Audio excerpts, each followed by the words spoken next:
Hey everybody, Blaine Mengel here. I have a question for you. Are you letting failure hold you back?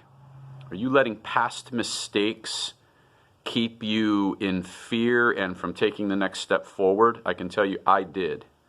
Many times. Whether it was my definition of failure or whether it was a definition of failure that was placed upon me by somebody else, if I failed that person or if I failed myself, see, I had a mentor say to me one time, "You've set the bar so high in your life, Blaine, you can't even reach it."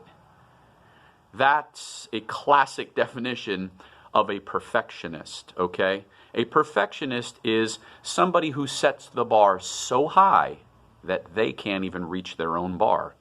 So then we fail, and we sit, we point fingers and blame, and we play a victim. Now, I'm not talking about victims that have been hurt or wounded. I'm not talking about that sort of thing right now. We'll talk about that at another time. I'm not talking about that. I'm talking about keeping myself in a position in self-righteousness where I can point fingers. That's what I'm talking about. Well, I screwed up again.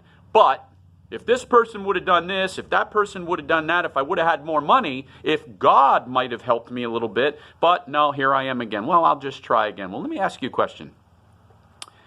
Michael Jordan missed more shots than anybody else in NBA history. Was he a failure? Thomas Edison tried 1,000 times before he created the incandescent bulb. Was he a failure?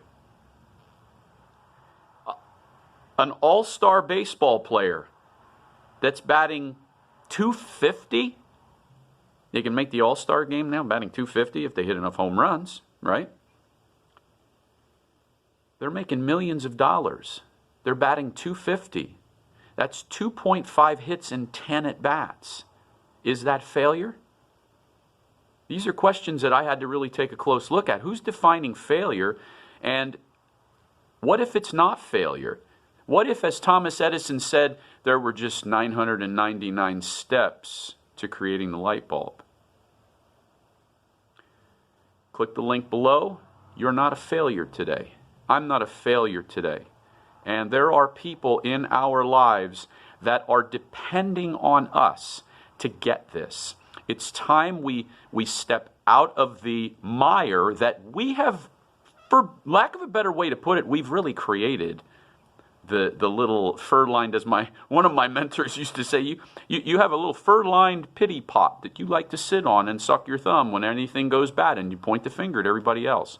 We're not going to do that anymore. We're going to break off blame, accept responsibility, look at things not as failures, but as learning experience, or as, okay, I take the next step today and I'm a success. I'm not a failure.